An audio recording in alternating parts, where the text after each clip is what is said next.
Hola, bienvenidos a un nuevo vídeo en el que vamos a resolver el examen de julio de la SPAO de Química de 2013, opción A. Cuestión 1. Considere los elementos A, B, C de números atómicos A33, B35 y C38 y responda razonadamente a las siguientes cuestiones. A. Escriba la configuración electrónica de cada uno de estos elementos. Vamos allá.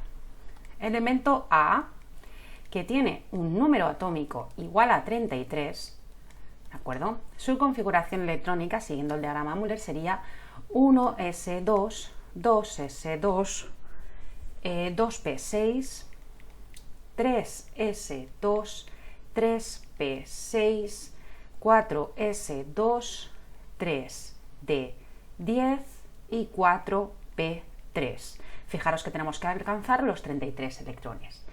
Este compuesto pertenece al periodo 4 y el grupo es grupo 15. ¿Por qué? 2 más 3, 5, más 10, 15. ¿Vale? O sea, 2 más 3, 5, más 10, 15. O también podemos decir grupo 5A.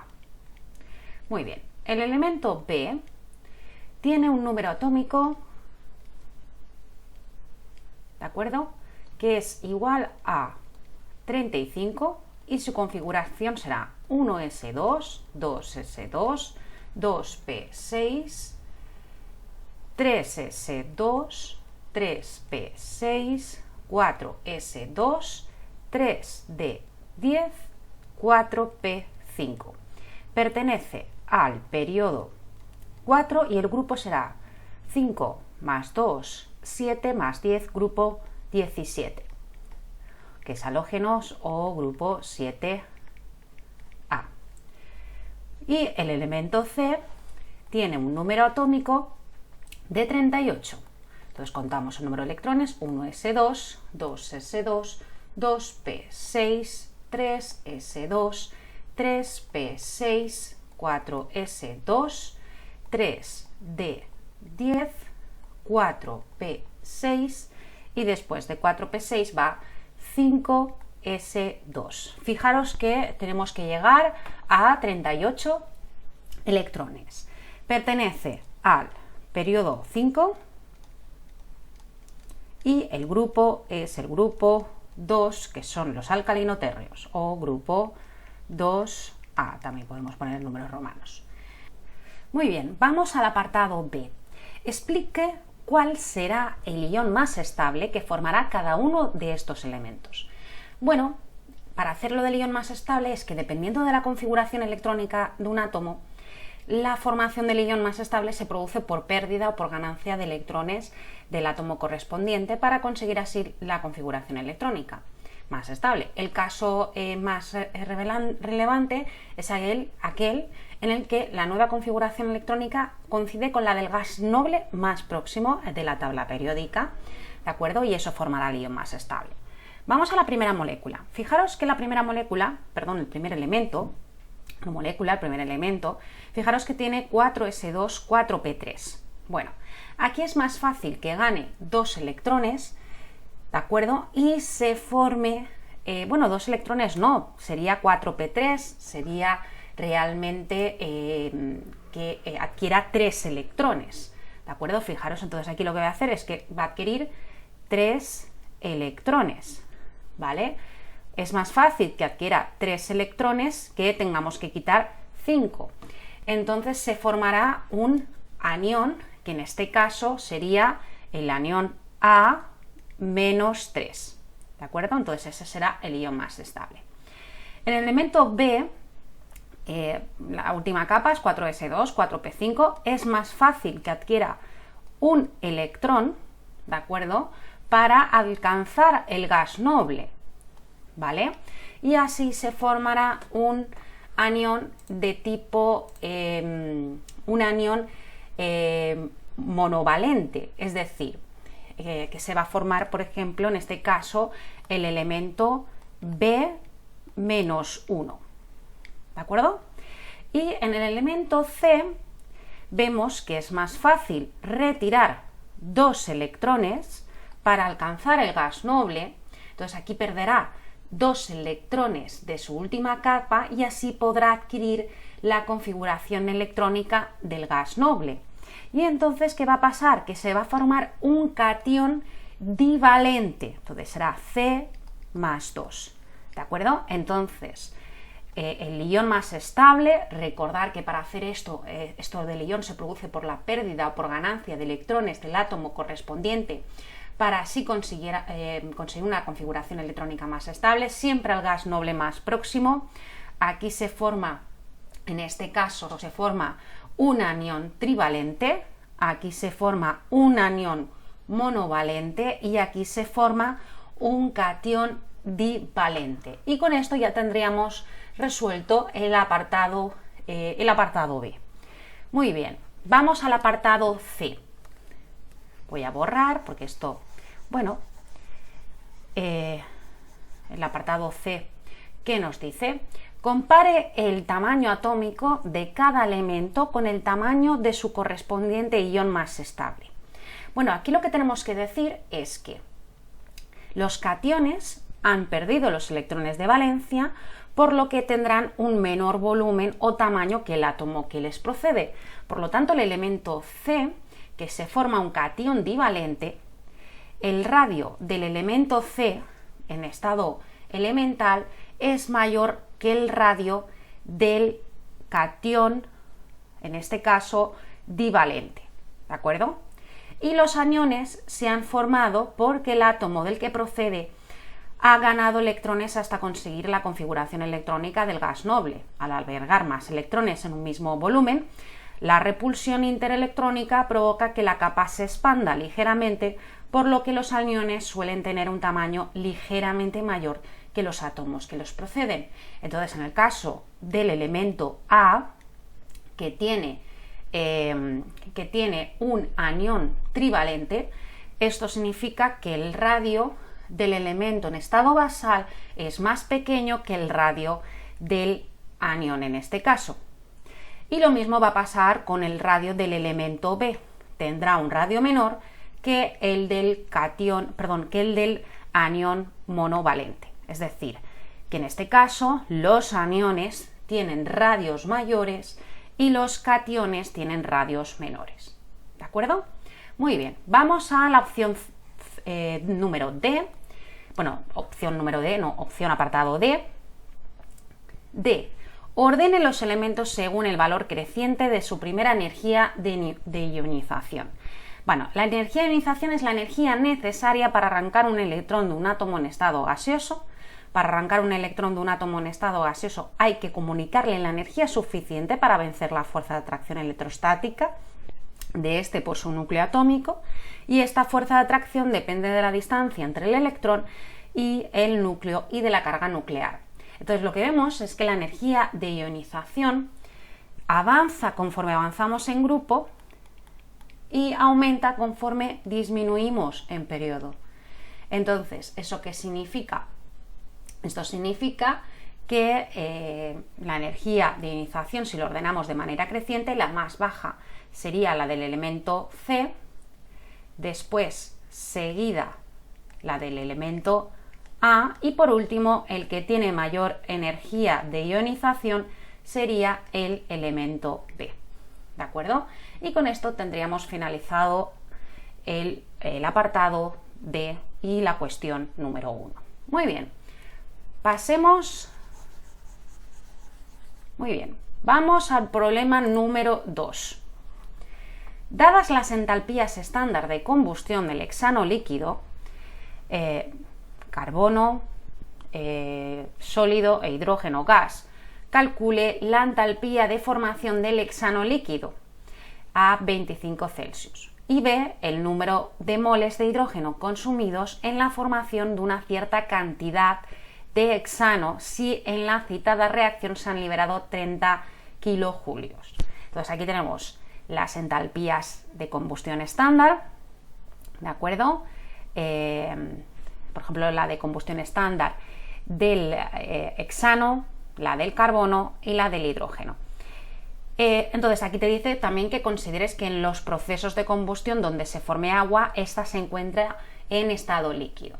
Bueno, pues lo que vamos a hacer es que vamos a utilizar la ley de Hess para llevar a cabo este problema, ¿de acuerdo? Y nada, pues vamos a ir escribiendo cada una de las reacciones, vamos a ir ajustando, vamos a poner las reacciones de combustión del hexano, del carbono y del hidrógeno con sus respectivas entalpías. Entonces pondremos primero la del hexano, C6H14, ¿vale? En estado líquido, más el oxígeno nos da dióxido de carbono, gas, más agua líquida. Bueno, en un primer paso lo que tenemos que hacer es ajustar la reacción. Vamos a poner aquí la entalpía de combustión estándar, en este caso sería la de menos 4192 kilojulios, concretamente kilojulios partido mol. Bueno, y aquí vamos a ajustar, aquí tenemos 6 carbonos, vamos a poner aquí un 6, tenemos 14 hidrógenos, con lo cual vamos a poner aquí un 7 en el agua, y contamos el número de oxígenos y lo ajustamos aquí, entonces esto será 6 por 2 más 7, nos va a dar 19, y utilizamos un coeficiente fraccionario, 19 partido 2 por 2 nos dará 19. Muy bien, ahora vamos a hacer la entalpía de combustión del carbono. Carbono, que es sólido, más oxígeno, nos va a dar dióxido de carbono, gas. Bueno, aquí se me olvidó poner gas. Esta no es necesaria ajustarla porque está ajustada, y la entalpía de combustión del carbono será de menos 393,1 kilojulios partido mol. Luego haremos la combustión del hidrógeno. Hidrógeno, gas, más oxígeno, gas, nos da agua, y ajustamos la reacción indicando un coeficiente fraccionario de 1/2 aquí, ¿de acuerdo? Y aquí indicamos la entalpía de combustión del hidrógeno, que es igual a menos 285,8 kilojulios partido mol, ¿de acuerdo? Y entonces lo que vamos a hacer es que para hacer la ley de Hess vamos a multiplicar la ecuación de combustión del carbono por 6, la del hidrógeno por 7, vamos a incluir vamos a calcularlo con las entalpías y vamos a sumándolas y vamos a hacer la ley de Hess para obtener la ecuación de síntesis del hexano líquido con el valor de su entalpía, ¿de acuerdo? Entonces nos tiene que dar la reacción de síntesis del hexano líquido. Entonces también podemos pensar que aquí, vamos a poner aquí que esto es la reacción 1, esto es la reacción 2 y esto es la reacción 3, ¿de acuerdo? Muy bien, entonces, si aplicamos la ley de Hess, ¿vale? Lo que vamos a hacer es que vamos a multiplicar lo que hemos dicho, la reacción 1, para que se anule el dióxido de carbono, esta reacción debería darse la vuelta, ¿vale? Entonces esta reacción sería la inversa a la de la combustión para anular el dióxido de carbono, y por lo tanto esta reacción la vamos a multiplicar por menos 1, ¿de acuerdo? O también si le damos la vuelta sería multiplicado por 1, ¿de acuerdo? Pues si no queremos darle la vuelta le multiplicamos por menos 1, por la reacción 1. Entonces, espera, voy a poner aquí el menos 1, lo multiplico por menos 1, la reacción 2, porque aquí hay 6 de dióxido de carbono que se pueden ir con otros 6 de dióxido de carbono, entonces esta reacción la tendré que multiplicar por 6, entonces aquí se convertirá en un 6, esto se convertirá en un 6 y otro en otro 6, entonces fijaros que el dióxido de carbono se irá. Y el oxígeno, y en la reacción 3 la vamos a multiplicar por 7, ¿de acuerdo? Entonces esto será 7 medios y esto será 7 de agua. Y fijaros que 7 de agua se va, ¿vale? El agua se anularía, el oxígeno también se anularía, ¿vale? Porque 6 más 7 medios nos daría 19 medios de agua, y nos quedaría la reacción de síntesis del hexano, que sería 6 de carbono sólido más 7 de hidrógeno, ¿de acuerdo? Gaseoso, nos daría la reacción de síntesis del hexano en estado líquido, ¿de acuerdo? Básicamente esto es lo que hemos hecho. Fijaros que hemos multiplicado la ecuación de combustión del carbono por 6, la del hidrógeno por 7, y hemos incluido sus entalpías invirtiendo la ecuación de combustión del hexano. No le he dado la vuelta, simplemente lo he multiplicado por 1, hemos cambiado, multiplicando por 1 cambiamos el signo a su entalpía, y lo que vamos a hacer es ahora vamos a sumar, vamos a aplicar la ley de Hess y se obtiene la ecuación de síntesis del hexano líquido, y solo nos falta calcular el valor de su entalpía. Entonces aquí la entalpía de dicha reacción de síntesis sería igual a menos 1 por la entalpía de combustión vamos a poner aquí de la primera reacción, ¿de acuerdo? Más 6 por la entalpía de combustión de la segunda reacción, ¿vale? Más 7 por la entalpía de combustión de la tercera reacción. Entonces esto es igual a menos 4192 más 6 por menos 393,1 kilojulios partido mol más 7 por menos 285,3 kilojulios partido mol. Y entonces, no me cabe, pero lo voy a poner aquí la operación, la entalpía de dicha reacción será igual a menos 167,2 kilojulios partido mol, ¿de acuerdo? Y entonces tendríamos, en este caso, esta reacción coincidiría con la entalpía, que realmente sería la entalpía de formación del hexano, porque es la reacción, esta entalpía de reacción es la reacción de síntesis del hexano, ¿de acuerdo? Entonces vamos a poner aquí que esto hace referencia a su vez también a la entalpía de síntesis, o en este caso de formación del hexano. Perdón, que esto es un 14, pero me ha quedado un poquito mal. Bueno, da igual. Esto es el hexano, ¿vale? Pero lo voy a volver a escribir, que lo he escrito bastante mal. Esto será la entalpía de formación del hexano, ¿vale? Que es igual a menos 167,2 kilojulios partido mol. Muy bien, vamos al apartado número B. Bueno, apartado B. Bueno, que me voy a dejar aquí, vamos a borrar, voy a dejarme este dato que quizá lo necesitamos para el apartado B. ¿Y qué nos piden? El número de moles de hidrógeno consumidos en la formación de cierta cantidad de hexano si en la citada reacción se han liberado 30 julios. Bueno, perdón, 30 kilojulios.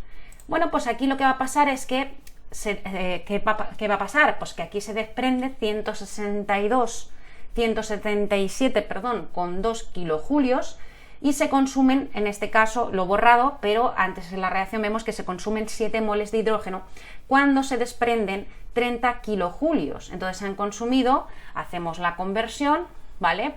Vamos a escribirlo, esto sería menos 30 kilojulios, que lo multiplicamos por un mol del hexano, ¿de acuerdo? En estado líquido, y dividido por menos 167,2 kilojulios en un mol por 7 mol de hidrógeno por cada mol de hexano líquido. Y entonces esto nos va a dar que es 1,256 mol de hidrógeno, en este caso gas, ¿vale? Entonces, volvemos a decirlo, aquí lo que, si se desprende 167,2 kilojulios, se consumen 7 moles de hidrógeno por cada mol de hexano líquido. Cuando se desprenden 30 julios, se han consumido un total de 1,256 o 256 moles o mol de hidrógeno. ¿De acuerdo? Vamos a la cuestión número 3. Cuestión 3. La cuestión 3 es de pilas.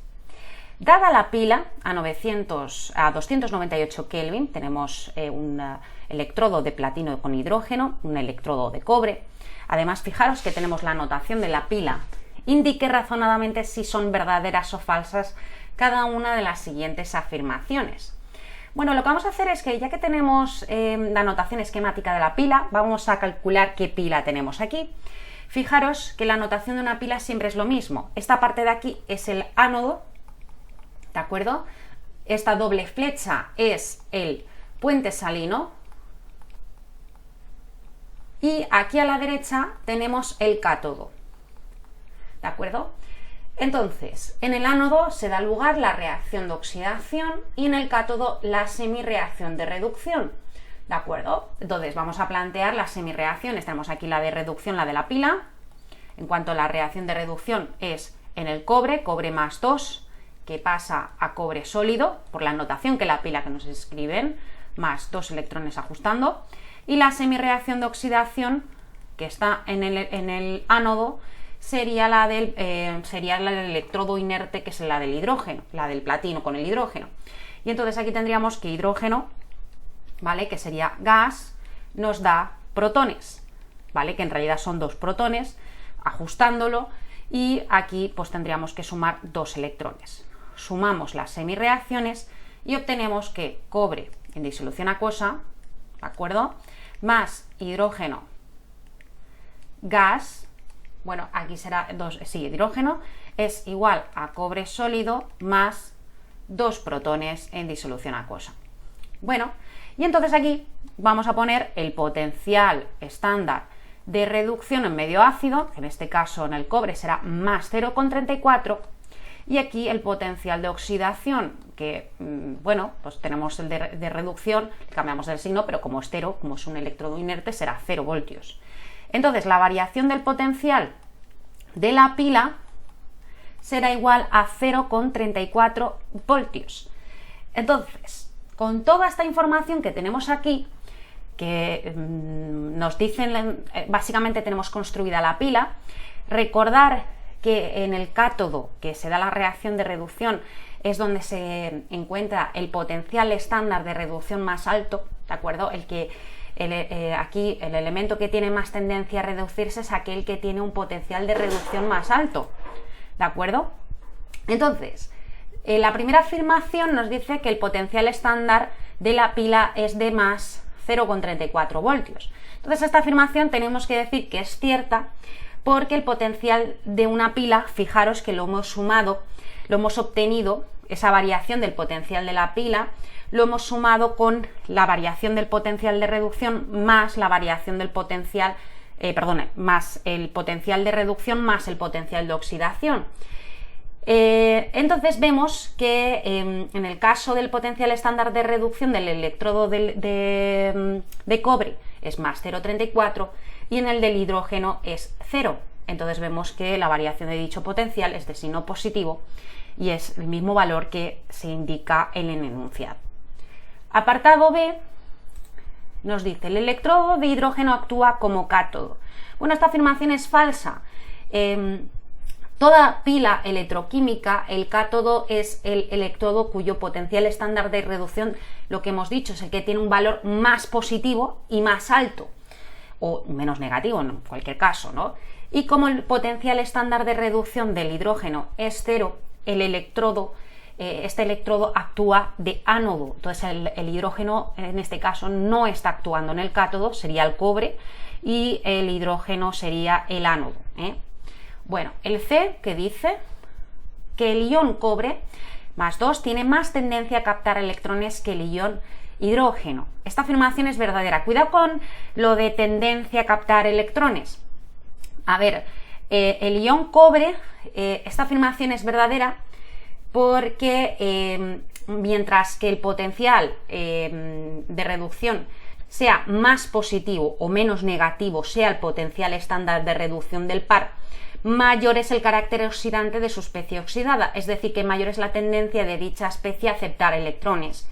Y como el potencial estándar de reducción del par del hidrógeno es 0 y el del par del cobre es más 0,34, se entiende que el cobre más 2 tenga una mayor tendencia a aceptar electrones que la especie de, en este caso, el hidrógeno, en este caso los protones, ¿no? Entonces esta afirmación es verdadera. Y la afirmación D, en la pila el hidrógeno sufre oxidación. Efectivamente, el hidrógeno sufre oxidación, es la semireacción que se produce en el ánodo, en este caso, es la oxidación del hidrógeno, como habéis indicado ahí. ¿Vale? Muy bien, vamos a la cuestión, problema 4. Vamos al problema número 4. Problema 4. Bueno, problema 4 es de ácido base. Aquí nos dicen que se preparan 200 mililitros de una disolución acuosa de ácido yódico que contiene 1,759 gramos de dicho compuesto y el pH de la disolución es 1,395. Entonces te dice, calcule la constante de acidez del ácido yódico. Bueno, pues lo que vamos a hacer es que primero vamos a calcular la concentración inicial del ácido yódico. Nos dan el pH y nos piden la K/A. Entonces lo primero es que la concentración inicial del ácido yódico no la sabemos.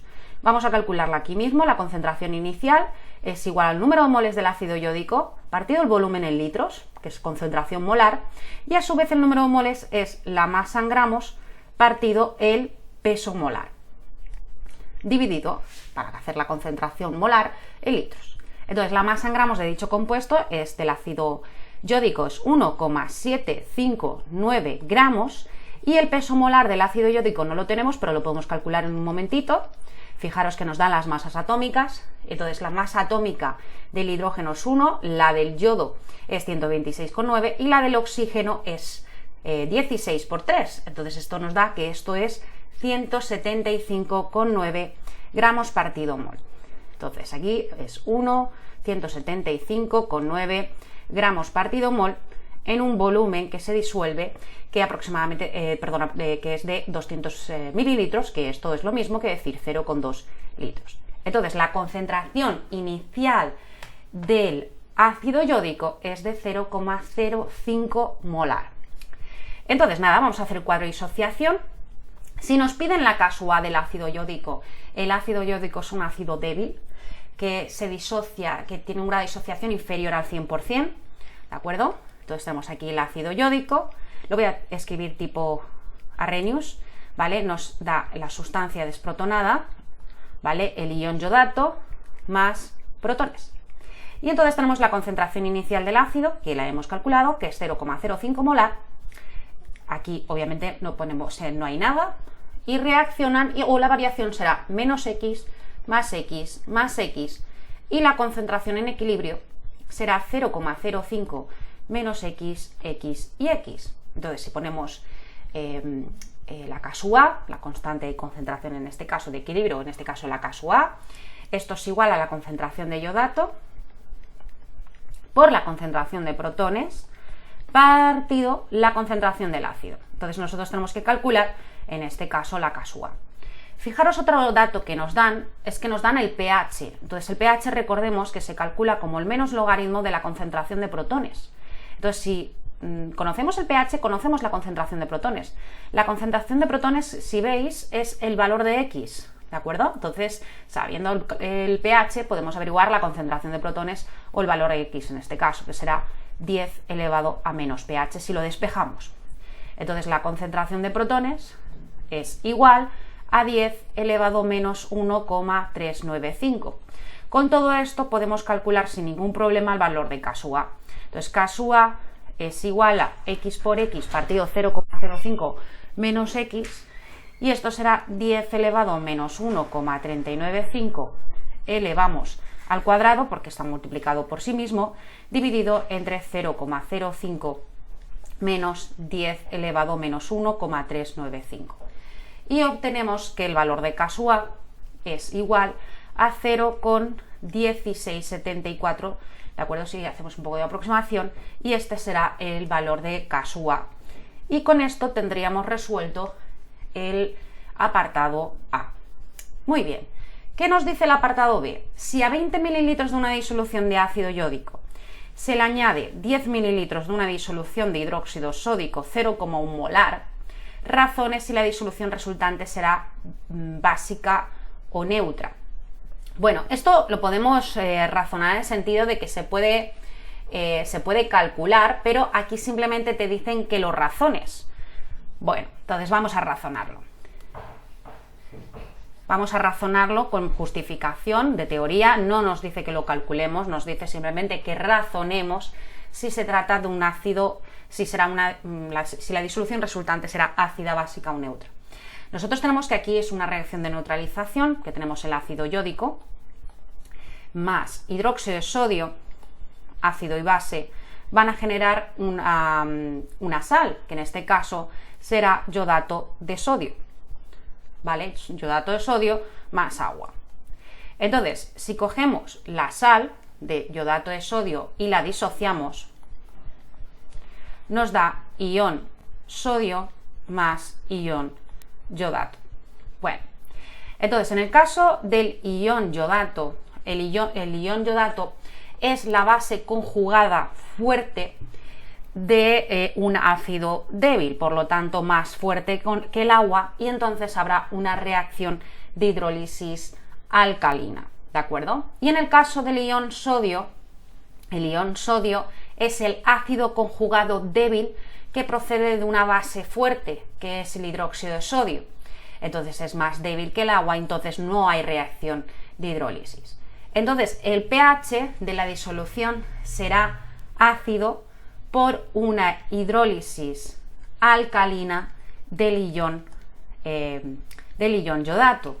Entonces vemos que en este caso esta hidrólisis alcalina hará que la disolución sea ligeramente, en este caso, o bueno, será básica o básico, ¿vale? Entonces será, bueno, ligeramente, ¿no? La disolución será básica. ¿De acuerdo? Y esa sería la solución. Fijaros que no nos piden calcular el pH. Lo podríamos calcular, no sería muy difícil de calcular, podríamos hacer una reacción de neutralización, pero simplemente nos piden que razonemos si la disolución resultante es ácida, básica o neutra. Simplemente nos pide el razonamiento. Muy bien, vamos a la última cuestión, cuestión 5 de este examen, opción A de julio de 2013, y es de formulación. Nos dice, formule o nombre según corresponda los siguientes compuestos. Bueno, el primer compuesto A, que es 3,4 dimetil 1-pentino, pentino es un alquino, triple enlace, se formará HC o CH, triple enlace, carbono, CH3 radical metil, CH radical metil, CH radical metil y CH3. El elemento B, que es dietilamina, es una amina, será CH3, CH2, NH, CH2, CH3. Y el elemento C, que es la metilbutanona, será CH3, TH radical CH3, el carbonilo CH3. Y el ácido fosforoso será H3PO3. Luego tenemos el tetracloruro de estaño, será SnCl4. Y luego el elemento F será permanganato de potasio, el elemento G es sulfato de aluminio, el H es el ácido perbrómico y el elemento I sería, pues hay 4 carbonos, un radical y sería 3-metil 1-buteno porque es un alqueno, porque hay un doble enlace. Y el elemento J es un éter que cada lado tiene un etil, entonces será dietil éter. ¿De acuerdo? Bueno, hasta aquí este examen, espero que os haya resultado muy útil para vuestro estudio. No olvidéis suscribiros al canal para ver más vídeos de selectividad. Y nada, nos vemos en el siguiente. Muchas gracias por vuestra atención. ¡Hasta luego!